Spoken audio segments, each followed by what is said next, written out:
Cara, posso te dar uma dica? Fernando Meligeni? Claro que pode. Se sua empresa gasta mais de R$ 9.000 por mês na conta de luz, você pode comprar energia direto da Engie com até 40% de desconto. É o Fernando Meligeni ali. É ele mesmo. E o que foi que ele te disse? Disse que eu jogo muito. Vem pra Engie, a sua parceira no mercado livre de energia. Olá a todos e a todas, vamos dar início a mais um talk do nosso ESG Summit. Para falar conosco sobre bioeconomia e produtividade, as vantagens do agro sustentável, eu recebo aqui o Marcos Thieme, diretor financeiro da Caramuru Alimentos. Seja bem-vindo, Marcos. Obrigado, Thalita. E Daniele Torres, pesquisadora na Embrapa. Tudo bem, Daniele? Seja bem-vinda. Obrigada. E para a gente dar início a essa conversa, Daniele, eu queria que você falasse um pouquinho para a gente, por favor, sobre o papel da bioeconomia na transição para uma economia mais sustentável. Obrigada mais uma vez aí a Exame e sua equipe por me convidar para participar desse talk. Eu queria dar os parabéns, porque eu acho que os meios de comunicação são super importantes para aproximar essas discussões da bioeconomia, ajudar nesse desenvolvimento. Então, parabéns a toda a equipe, e eu gosto muito de falar sobre esse tema, e aproveito também, é um prazer conhecer vocês dois, Thalita e Marcos. Então, agora, indo direto ao assunto, eu vejo que a bioeconomia é um componente fundamental na transição para uma economia sustentável, porque se a gente formos pensar nos pilares básicos de construção da bioeconomia, considerando os químicos, a energia, os materiais, todos eles deixam de utilizar insumos derivados de base fóssil e passam a utilizar insumos derivados de recursos biológicos renováveis, né?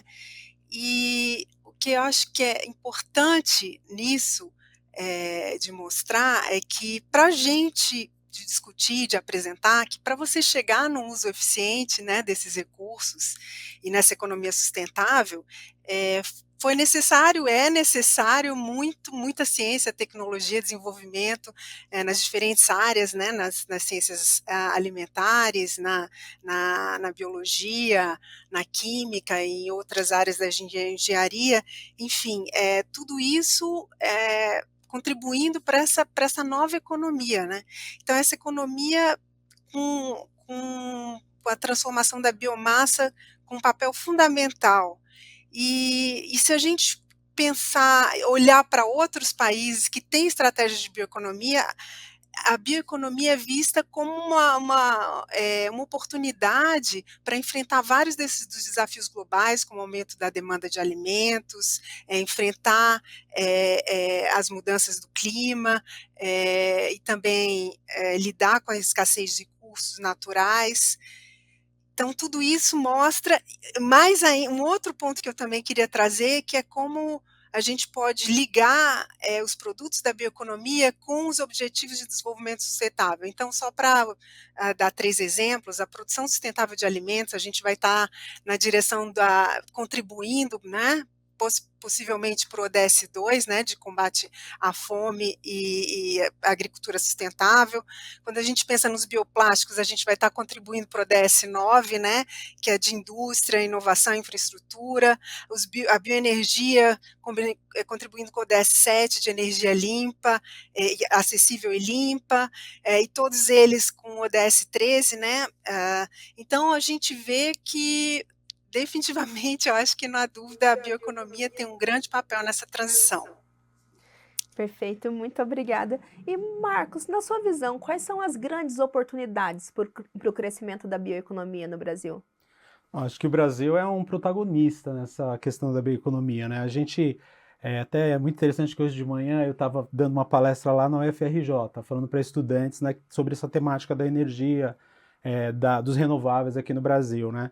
Quando a gente pensa que o ano passado, no Brasil, 92% da nossa energia era limpa, muito disso tem a ver com bioeconomia.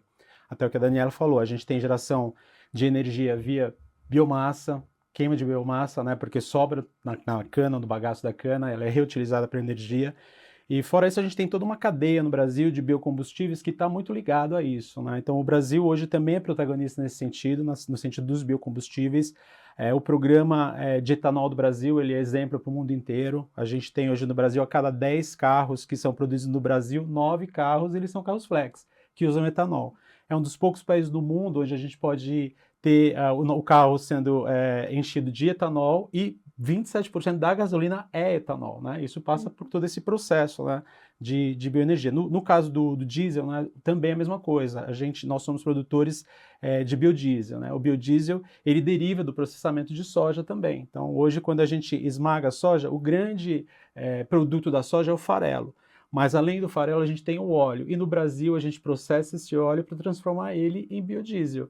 E o biodiesel é adicionado ao diesel, fazendo com que a gente possa aí ter um diesel que é mais sustentável, né? Porque hoje no diesel a gente tem 14% de biodiesel. Então o Brasil ele é protagonista, como eu disse, né? Tem muitas oportunidades, a gente tem os biocombustíveis, a gente tem a energia, tem biogás e tem outras coisas que estão acontecendo nesse sentido que estão trazendo muito mais sustentabilidade, né? Quando a gente pensa em toda a matriz energética, eu falei da energia só, né? Energia elétrica, que é 92% foi limpa em 2022. Mas quando a gente pensa na matriz energética, hoje a gente está falando em torno de 47%, 48% da matriz sendo de energia renovável, incluindo todos os combustíveis, né, os fósseis e os renováveis. Então, já é uma matriz energética muito, muito limpa comparado com outros países, com os países desenvolvidos e até com os países na Europa, né, e nos Estados Unidos. Então, isso tudo passa por bioeconomia, né? E é o que o Brasil tem feito nesses últimos anos e tem liderado essa agenda. Ótimo, obrigada. E Daniele, como que as pesquisas sobre o aumento de produtividade, elas podem auxiliar em práticas de agropecuária que sejam mais rentáveis e mais sustentáveis? Eu gosto muito de um bom exemplo que junta a ciência e política pública, que é o caso do Plano de Agricultura de Baixo Carbono, né, que foi implementado, que começou a ser gerado em 2009, implementado em 2010, e esse plano ele juntou uma série de práticas e tecnologias que já existiam, né, para a produção sustentável.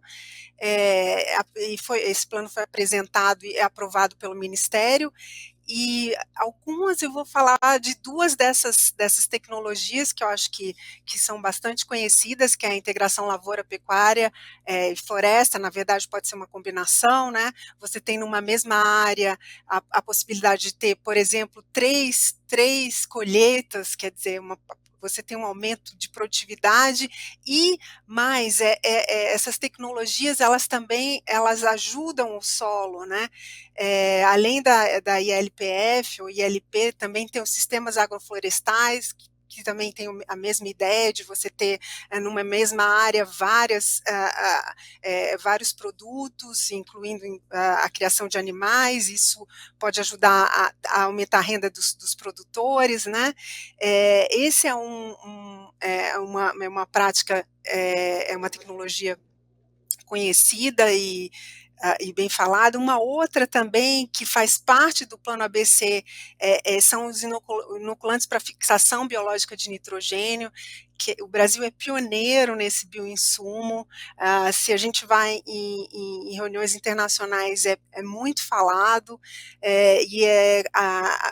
ao utilizar esse bioinsumo você deixa de gastar com adubos nitrogenados e diminui as emissões e também ajuda o solo, quer dizer, você está fazendo uma produção sustentável ao mesmo tempo que está conservando o solo, e eu acho que é muito importante. A tecnologia tem avançado, continua avançando, e o Brasil é líder, né? Como no caso da energia, na agricultura, de um modo geral, a gente tem uma liderança que a gente tem que continuar e aproveitar cada vez mais. Obrigada. E, Marcos, a gente tem acompanhado um aumento, né, da pressão dos mercados consumidores para garantir a procedência sustentável dos produtos do agronegócio, inclusive um conjunto de regras e compromissos, né, que vem se estabelecendo ao longo dos anos. Como que as empresas têm se estruturado para receber e acatar essas exigências? Sim, o mercado está ficando cada vez mais exigente, né? Principalmente o mercado europeu. Vou falar um pouquinho da Caramuru, talvez você tá dando o nosso exemplo, né, para exemplificar a sua pergunta. A gente, na Caramuru, nós processamos a soja e nós fazemos alguns produtos dessa soja, tá? Então, um dos produtos que a gente faz é o que a gente chama de proteína concentrada de soja. A gente pega um farelo que é 62% e transforma, desculpa, 48% e transforma ele em 62%. Para onde vai esse farelo? Esse farelo vai para a Noruega, para alimentar salmão. Na verdade, ele faz parte de uma formulação, né, para o feed de salmão lá na Noruega. Para a gente poder exportar para a Noruega, existe uma série de regras que os noruegueses já têm há alguns anos já, né? E a Europa está, de uma certa forma, olhando para isso também e replicando isso lá, né?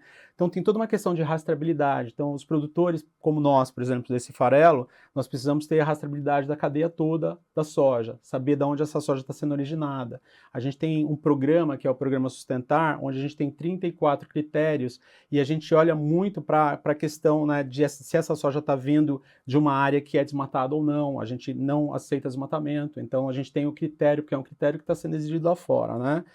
De originar de quem está cumprindo com essas determinações, né, que é o que a gente usa para esse programa. Além disso, tem outros critérios, a gente olha embargo, olhamos o CAR do produtor, então são critérios que a Caramuru estabeleceu para atingir esse mercado. Isso está se replicando para a Europa, né? De uma certa forma as exigências estão vindo mais de lá, no sentido de ter uma rastreabilidade da cadeia, né, e de uma certa forma coibir o desmatamento, principalmente o desmatamento ilegal, né, que ainda acontece no país. São poucos, na verdade, né? A gente sabe que no Brasil a grande maioria dos produtores ela está de uma certa forma se adequando ou de uma certa forma os produtores eles olham para o Código Florestal e obedecem o Código Florestal, mas tem uma pequena parte que não. Então a gente precisa ter certeza que toda essa soja que a gente está originando está vindo realmente desse sistema, né, de produção sustentável, dentre outros critérios. Então isso vai crescer mais, eu acredito, na Europa, está se expandindo agora, tem uma nova regulação, e a gente produz outros produtos também, não? No caso da Caramuru, a gente faz lecitina, por exemplo. Lecitina é um emulsificante. Esse emulsificante ele vai para achocolatados, chocolates no geral, então a gente distribui para grandes produtores como a Lindt, Ferrero Rocher, que são produtores na Europa, né, e compram por ser não transgênico, e para a gente poder servir esses produtores, essas empresas de alimento global, nós temos dentro desse programa também a mesma rastreabilidade para esse produto. Então, porque vem da soja também, né? Então os produtores vão ter que se adequar, né? Vão ter que, quem produz farelo, lecitina e exporta principalmente para esses países, vão ter que olhar para a sua cadeia, fazer a rastreabilidade, ter toda a parte do mapeamento que a gente faz por satélite, né? Já o referenciamento, olhar para as propriedades e aí assim poder selecionar, né, realmente os produtores que estão adequados, que podem fornecer essa soja para a destinação desses produtos. Perfeito.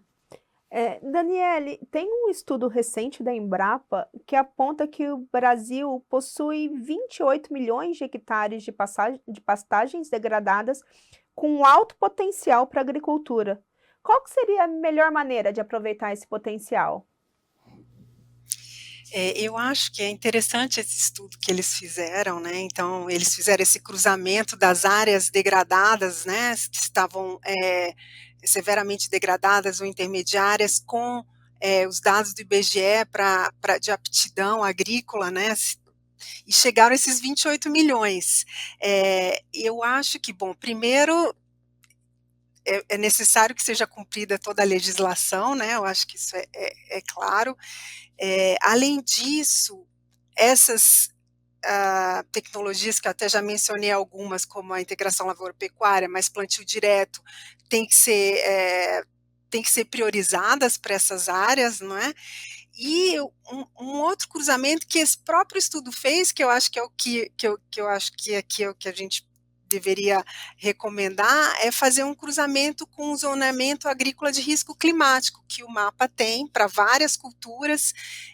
Nesse zoneamento existe uma metodologia que analisa o solo, o clima e também os ciclos dos cultivares. Então, a partir daí, eles então indicam onde plantar, como, o que, enfim. Então, acho que fazer esse cruzamento dessas áreas com as recomendações do ZARC seria o ideal para para aproveitar, né, essas pastagens degradadas. E, inclusive, nesse mesmo estudo, eles conseguindo recuperar, que é o que a gente acredita que nós vamos conseguir, vai ter um aumento diário de mais de 30%, quer dizer, é muita coisa, e o governo lançou no final do ano passado um plano nacional de pastagens degradadas. Também recentemente na Embrapa a gente teve um evento para discutir como, eu acho que priorizar, definir o que fazer, enfim, é uma área que é de muita oportunidade, e eu imagino que a gente vai conseguir agarrar essa oportunidade. Dependendo dos atores, eu acho que há uma mobilização no momento para que isso ocorra, e eu acho que a gente tem tecnologias, e hoje em dia, com essa facilidade de georreferenciamento, cruzamento de informações, isso pode nos dar muitas vantagens para aproveitar essa oportunidade.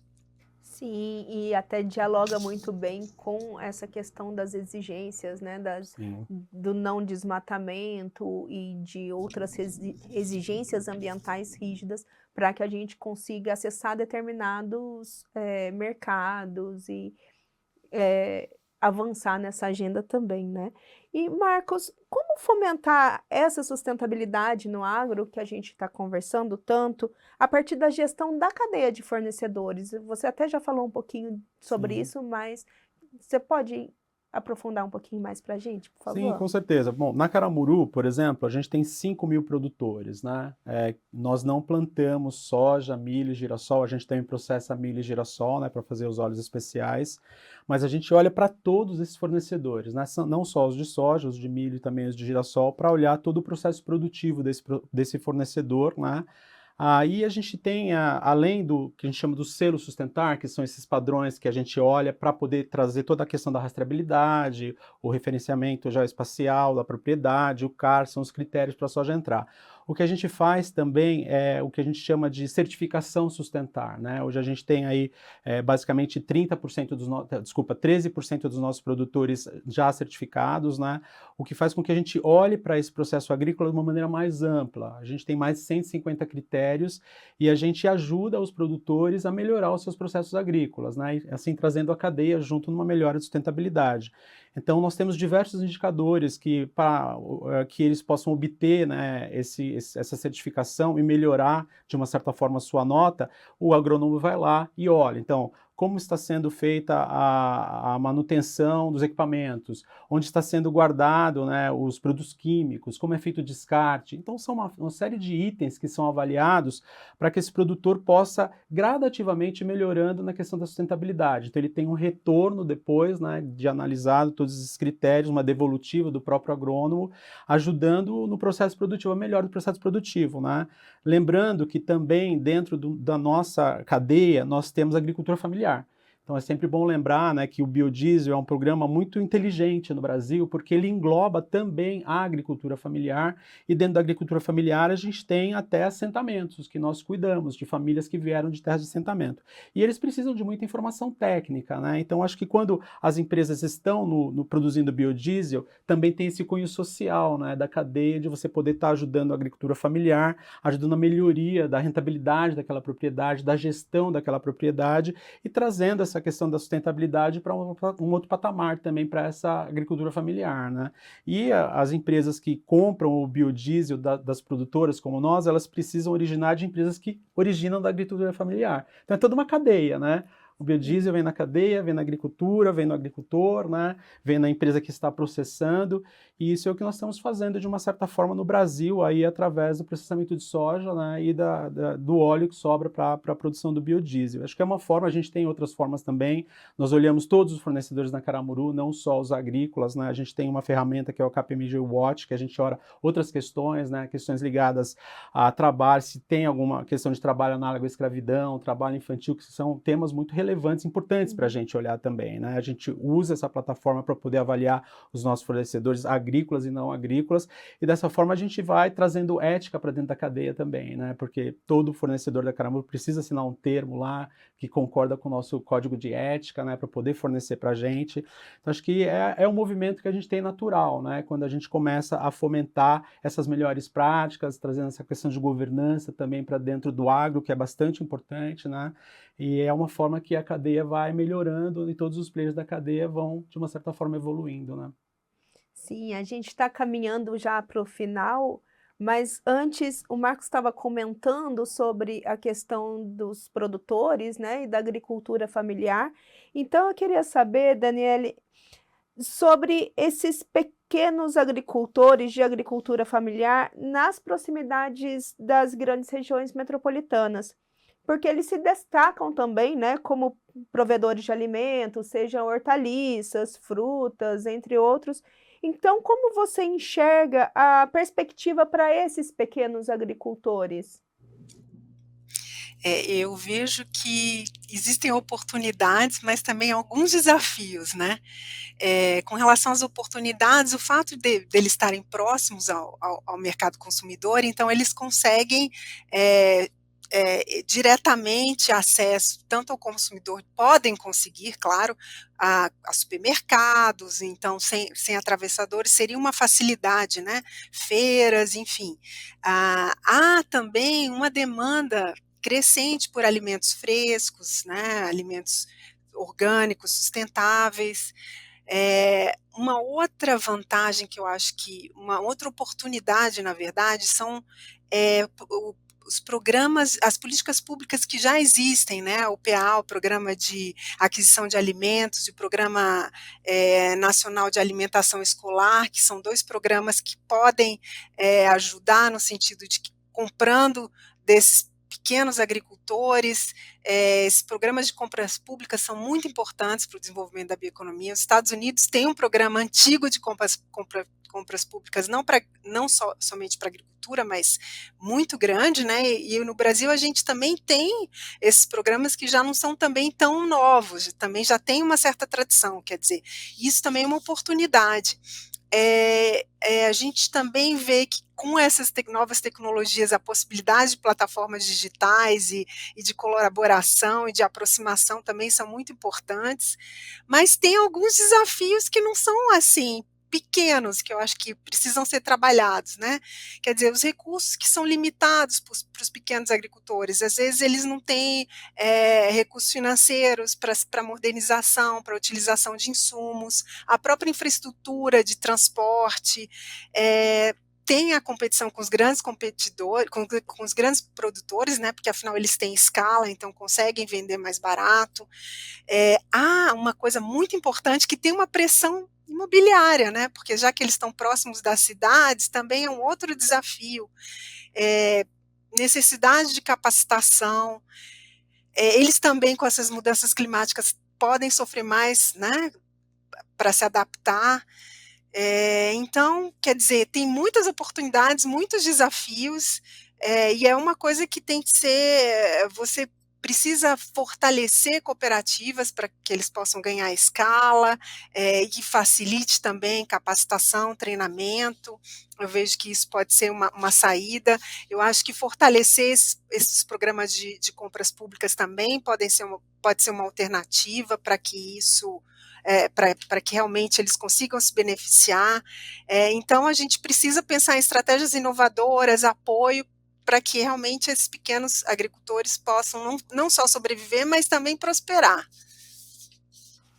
Muito obrigada, Daniele, por essa reflexão tão completa e sobre um assunto tão complexo, né, que requer sim muitas oportunidades, mas grandes desafios, como você colocou.